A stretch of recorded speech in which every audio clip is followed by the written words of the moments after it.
ہدایت یافتہ ہیں۔ خواتین و حضرات اور پیس ٹی وی پر دیکھنے والے کروڑوں ناظرین جو اس پروگرام کو دیکھ رہے ہیں، سنجیدگی سے سوچئے کہ یہ جو اتنی بڑی بزم سجائی گئی ہے، منظم انداز میں اتنا بڑا پروگرام مرتب کیا گیا ہے، آخر کس لیے؟ اس کا مقصد کیا ہے؟ کیا اس کا مقصد یہ نہیں ہے کہ صحیح معنی میں، حقیقی معنوں میں اسلام ساری انسانیت کے مسائل کا حل ہے؟ اس کانفرنس کا حقیقی اور بنیادی مقصد یہ ہے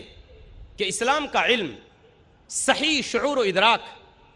نیز ساری انسانیت کے لیے امن کے پیغام کو عام کرنے کی جد و جہد اور پوری دنیا میں اسلام اور مسلمانوں کے خلاف پھیلی غلط فہمیوں اور بیجا خوف و نفرت کو دور کرنے کی عالمی پیمانے پر ایک کوشش، لوگوں کو یہ احساس دلانے کی کوشش کہ انصاف، انسانی حقوق،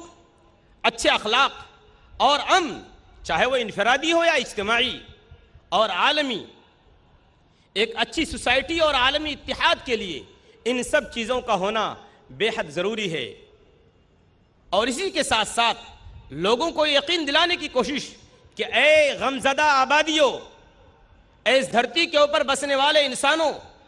چاہے تم کسی بھی مذہب کے ماننے والے ہو، یاد رکھو حقیقی امن، صحیح شانتی اور صحیح معنی میں سکھ اور چین اگر تم کو اس دھرتی کے اوپر مل سکتا ہے تو اسلام کے سائے تلے مل سکتا ہے۔ یہاں تم کو امن ملے گا، یہاں تم کو انصاف ملے گا، یہاں تم کو سچائی ملے گی، اور یہاں تم کو اچھے حقوق، اچھے اخلاق اور بہترین انصاف ملیں گے۔ اور پھر اسی کے ساتھ ساتھ اسلام مذہب میں داخل ہونے کے بعد اونچ نیچ، ذات پات، بھید بھاؤ، چھوت چھات سے بالکل پاک، اچھا اور بہترین سماج اور سوسائٹی تمہیں ملے گی۔ یہی وہ بات تھی جس کی نمائندگی اسلام کے ایک نمائندے نے ایران کے سپہ سالار کے دربار میں، رستم کے دربار میں ان الفاظ میں کی تھی جب اس سے پوچھا گیا، ربعی ابن عامر رضی اللہ تعالی عنہ سے، ما الذی جاء بکم، تم ہمارے پاس کیوں آئے ہو؟ انہوں نے ببانگ دہل، بغیر کسی خوف و خطر کے اس بات کا اعلان کیا ڈنکے کی چوٹ پر، اللہ ابتعثنا لنخرج من شاء من عبادت العباد الى عبادت اللہ وحدہ، اللہ نے ہم کو بھیجا ہے تاکہ ہم لوگوں کی غلامی سے نکال کر ایک خدا واحد کی غلامی کی طرف لے آئیں، ومن ضیق الدنیا الى سعتها، اور دنیا کی تنگی سے نکال کر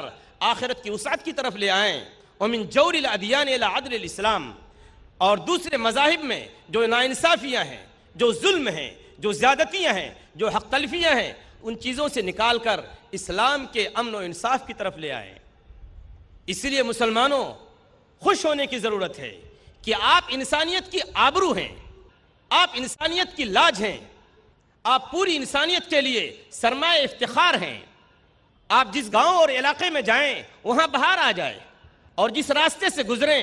اس راستے سے آپ کے کردار اور اچھے اخلاق کی خوشبو کی وجہ سے وہ راستہ مہک اٹھے، اور جس گلی سے جائیں اس گلی سے یہ آواز آئے کہ ابھی اس راہ سے کوئی گیا ہے، کہہ دیتی ہے شوخی نقش پاکی۔ آپ کو دوسروں کی طرف للچائی ہوئی نگاہ سے دیکھنے کی ضرورت نہیں ہے، اسلام نے آپ کو سب کچھ دے رکھا ہے۔ تو اپنے گھر کے خزانے سے بے خبر ہو کر گداگری کے لیے بتکدے میں جا نکلا۔ ہم کو کمائیگی کا شکار ہونے کی ضرورت نہیں، احساس کمتری میں مبتلا ہونے کی ضرورت نہیں۔ اللہ نے ہم کو اپنا لایا ہوا پیارا دین جو محمد صلی اللہ علیہ وسلم کے ذریعے ہم کو پہنچا ہے، وہ ہم کو مل چکا ہے، اور وہ سب سے بڑی نعمت ہے۔ اس مختصر سی تمہید کے بعد میں آپ کے سامنے آج کے مقرر خصوصی کو دعوت دینے کی جسارت کروں گا۔ آج کی اس نشست کے ہمارے مقرر خصوصی کون ہیں؟ وہ جنہوں نے دیگر مذاہب و عقائد کے پیشواؤں کے ساتھ کئی عوامی مباحثے کیے اور کامیاب مناظرے بھی کیے، جنہوں نے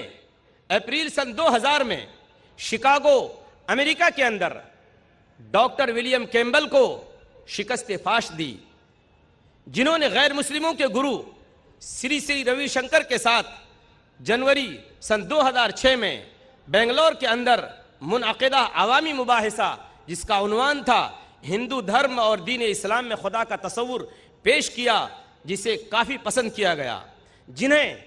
انگریزی کے اخبار انڈین ایکسپریس نے سن 2009 میں 100 بااثر ہندوستانیوں میں 82ویں مقام پر رکھا،